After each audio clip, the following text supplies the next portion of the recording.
One bright and breezy morning in Duckburg, Mickey Mouse was sipping his hot cocoa on the porch when a loud honk echoed from outside. It was Donald Duck, driving a very dusty and battered Jeep. "Mickey!"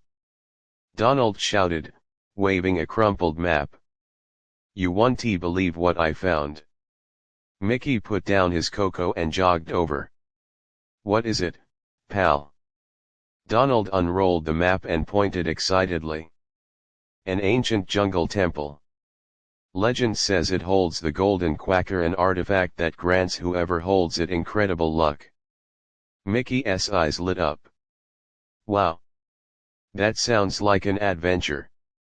An hour later, the two were loaded up with supplies: backpacks, water bottles, bug spray, a lot of it, and a first aid kit courtesy of Daisy. Goofy waved them off, shouting, "Don't forget your hats." Chapter 1, Into the Jungle. The Jeep bounced along rocky paths as they made their way deep into the jungle. Trees towered over them, vines hung like curtains, and parrots squawked overhead.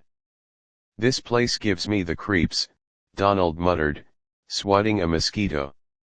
"Ah, relax, Donald," Mickey said. "Just think about the treasure." Soon, the path ended and they had to hike. Through thick underbrush, over muddy streams, and past curious monkeys, they trekked onward. Donald tripped over roots more times than he could count. By sunset, they made camp under a large fig tree. Mickey cooked beans over a small fire while Donald tried to hang a hammock, which kept collapsing. Chapter 2, The Hidden Temple. The next morning, after fighting off a troop of mischievous lemurs that tried to steal their snacks, they reached a mossy stone wall covered in carvings. Mickey gasped. "It's the temple." They pushed aside vines and found a doorway with ancient symbols. Mickey traced the carvings with his gloved hand. "Looks like a puzzle." Donald, impatient as ever, pressed a large stone button and the door creaked open. "Sometimes, it pays to be bold." Donald smirked. They stepped inside. The temple was dark, lit only by shafts of sunlight. Strange statues lined the hall. Mickey led the way, careful not to step on anything suspicious. But Donald, as usual, was not so cautious.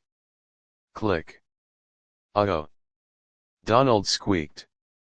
A section of the floor dropped beneath him. Mickey grabbed his hand just in time. They pulled together and got back to solid ground. "Next time," Mickey said, brushing off his pants, "let's try not to touch random buttons." Chapter 3, Trials of the Temple. As they moved deeper inside, the temple challenged them with puzzles and traps. One room had tiles that lit up in a certain pattern. Another was filled with swinging axes. "I think this place doesn't want us to find the Golden Quacker," Donald huffed, ducking under a trap. Finally, they reached the treasure chamber. In the center, on a pedestal, sat the Golden Quacker, a small duck-shaped statue that gleamed in the sunlight. "Wow!" they both breathed. Mickey stepped forward, carefully eyeing the floor.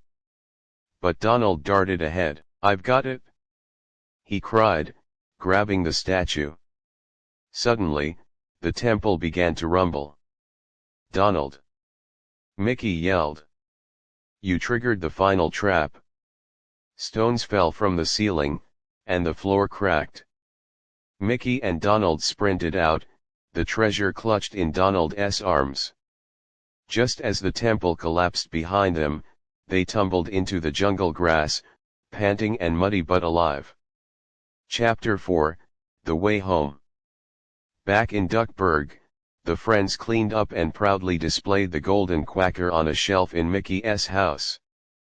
Though it didn't seem to give them magical luck, they both agreed it had been one incredible adventure. "Well, Donald," Mickey said, handing him a soda, "I guess we make a pretty great team." Donald grinned. As long as I do the driving next time. They laughed and toasted to their next big journey, whatever it might be.